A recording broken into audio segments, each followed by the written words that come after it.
Dans cet épisode, nous allons apprendre à modifier l'opacité, autrement dit la transparence de nos éléments sur une page web. Le CSS nous permet de jouer très facilement avec les niveaux de transparence des éléments.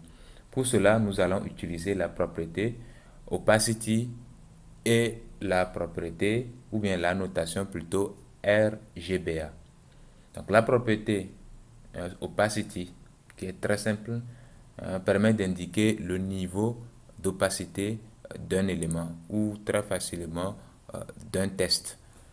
Nous allons juste voir le comportement par défaut de notre test sur le site. Si nous regardons très bien, le titre qui est dans l'élément H1, il est bien gras, bien gros, et bien visible et noir. Nous pouvons décider de diminuer son opacité, c'est-à-dire de rendre le test un peu plus transparent. Et pour le faire, nous allons juste revenir dans le CSS, utiliser le sélecteur H1, vu que c'est le test qui est dans le H1 que nous aimerions modifier. Juste on ouvre maintenant les accolades. On va utiliser quoi? La propriété opacity.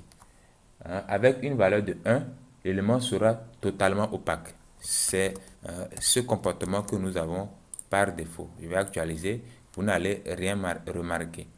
Nous allons maintenant voir qu'avec une valeur de 0, l'élément sera totalement transparent. Donc, je vais mettre 0 ici. Nous ne pouvons même plus voir l'élément sur la page parce qu'il est totalement transparent.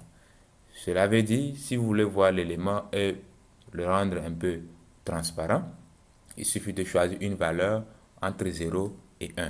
Donc, si je mets par exemple 0,7, on va voir que l'élément sera visible, mais un peu transparent. Je vais diminuer la valeur. Je vais mettre par exemple 0,4. Je vais actualiser. Vous voyez que l'élément devient encore plus transparent. Si je mets 0,2, voilà, l'élément tend à disparaître sur la page, ça devient de plus en plus transparent. Donc, en fonction de ce que vous voulez faire, vous choisissez la valeur qui vous convient le mieux. Le CSS nous propose une autre façon de jouer avec la transparence. Il s'agit de la notation RGBA. Vous vous rappelez que lorsque nous avons voulu changer la couleur de notre test, on avait aussi utilisé la méthode RGB. Si tout à l'heure je veux changer mon test en rouge, j'utilise RGB entre parenthèses 255,0,0. Je vais maintenant actualiser et voir le résultat. Maintenant, le RGBA, il s'agit bien sûr du même RGB que nous avons vu, mais avec un quatrième paramètre.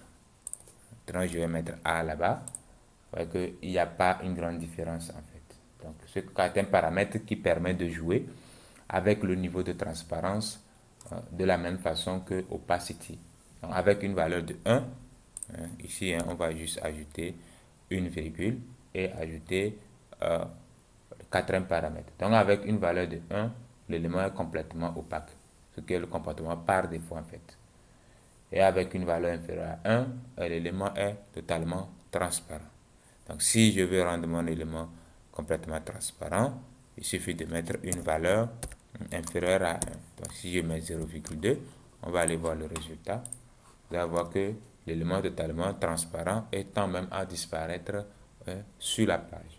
Donc, vous venez de voir les deux méthodes qui vous permettent de rendre vos éléments transparents ou tout simplement de jouer avec l'opacité de vos éléments sur une page. Donc, il s'agit de la notation RGBA et la propriété opacity.